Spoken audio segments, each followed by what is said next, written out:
মুসলিম হওয়াটা, জান্নাত অ্যাচিভ করাটা সত্যি খুব সহজ। আমি ঠিক সাদা মতো একটা জীবন চাই, যে ঘরে থাকলে রাসূল সাল্লাল্লাহু আলাইহি ওয়াসাল্লামের প্রতিটা সুন্নত জীবনের সাথে জড়াইতে পারবো। এই দুনিয়া নিয়ে আমার যত চিন্তা ছিল সব কিছু আজকে ত্যাগ হয়ে গেছে। I should really try harder to become a better Muslim. এই জিনিস এত সিম্পল জীবনযাপন দিয়ে আসলে জান্নাত অ্যাচিভ করা সম্ভব। সিম্পল জীবনযাপন করেছেন, আর আমরা কত ছোট জিনিসের পিছে জীবনে ছুটি।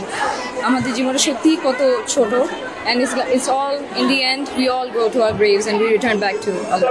আমরা দুনিয়াটা নিয়ে এতটা ব্যস্ত থাকি যে চাকচিক্যময় মানে বিল্ডিং দালান কোঠার হুড়তেই আছে, কিন্তু আমরা একটা ব্যাপার ভাবি না। আমার রাসূল সাল্লাল্লাহু আলাইহি ওয়াসাল্লাম একটা সাদামাটা একটা ঘরে থাকতেন, যেখানে কোনো আসবাবপত্র হাড়ি পাতিল কোনো কিছুই ছিল না, কিন্তু ইবাদত ঘর আল্লাহ তাআলার শুকরগুজার ছিল। এটা দেখার পর আর মানে অন্তর থেকে শুধুমাত্র দুনিয়ার যে খায়েশাত এটা অন্তত মুছে গেছে। আমি ঠিক সাদা মতো একটা জীবন চাই, যেখানে যে ঘরে থাকলে রাসূল সাল্লাল্লাহু আলাইহি ওয়াসাল্লামের প্রতিটা সুন্নত জীবনের সাথে জড়াইতে পারবো।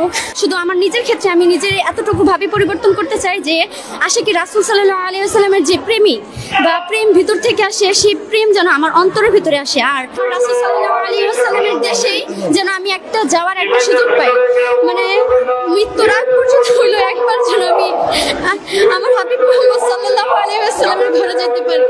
আমার আর কোনো কিচ্ছু চাওয়ার নাই। এই দুনিয়া নিয়ে আমার যত চিন্তা ছিল সব কিছু আজকে ত্যাগ হয়ে গেছে।